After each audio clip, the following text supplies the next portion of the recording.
I couldn't help but notice that just a few minutes ago you were talking to a cast member of Reservoir Dogs, Sean Penn. Sean Penn's brother. Chris Penn. Chris Penn, okay. That you guys developed a friendship that's going to be more than just perhaps working together one time. Yeah, I mean, we like hanging out. I mean, all the guys, I mean, working on the film, it's like we can't wait to see each other again. Yeah. You know, and that's nice because we did all get along. Tim Roth said the same thing. He said he felt that, you know, you're a group of guys that you're not going to just one time and never see each other again. Right. That you'll keep in touch. Yeah. Right. Yeah, good group.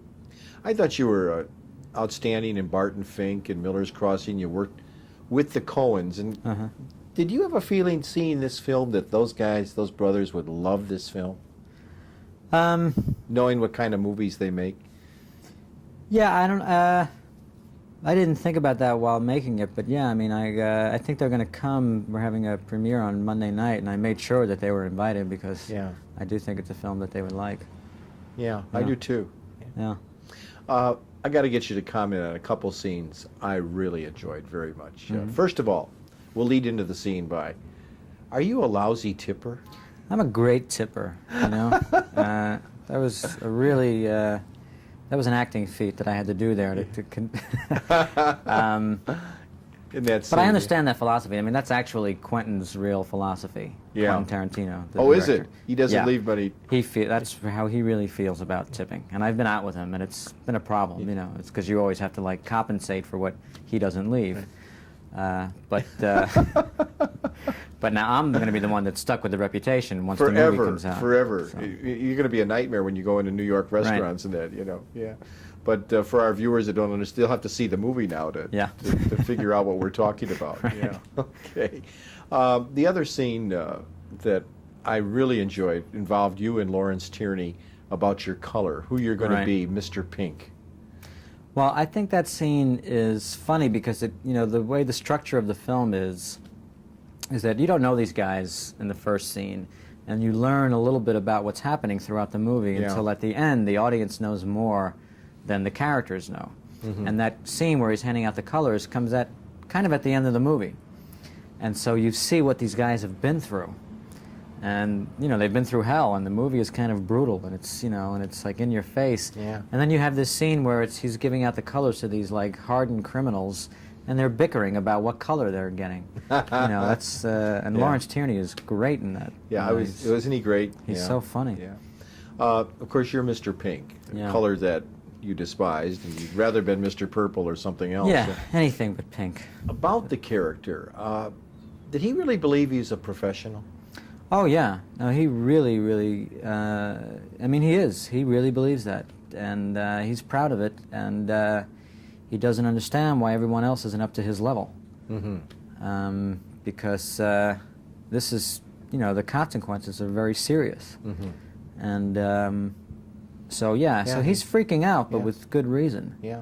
And he's right about what's happened. You know, he doesn't know who the rat is, but somebody's a rat. But he is right. Yeah. He knows it, too. Yeah. So many of us, critics, when we watched the film last night, we felt that there had to be some improvisation here. And of course, you've worked in theater where you've had a chance to do a lot of improvisation right here in New York. But surprisingly, there's none in this. Am I correct? You followed the script pretty closely? Well, I wouldn't say that there's none, but it was, we had a 2-week rehearsal period. And so we really got to know our characters. And in rehearsals, we would improv other scenes that weren't in the film. I see. And we'd improv on scenes that were written. So when you know your character that well, when you get on set, it's easy to come up with, you know, maybe a line that your character would say and how Quentin would write it. And not that that happened a lot, but when it did, it was great because, you know, it's it all fit in to Quentin's vision, you know. But yeah, I mean, like, you know, like 98% of what you see is scripted. It's scripted, yeah. Yeah, I mean, that's Quentin's well writing. Written, He's a brilliant writer. It certainly is. Yeah.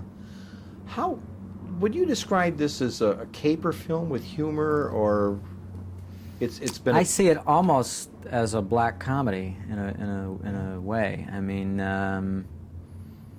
to me, the best comedy comes from very human situations. And this is, you know, these are real guys, and what they do for a living is, I mean, these guys are hard to take at times, but it doesn't paint a pretty picture, but I think it's realistic. Mm-hmm. And there is a lot of humor, I mean, just in these characters being in the same room, because they're all so distinct, and they each have such a strong personality that the conflicts that arise, they're sometimes funny.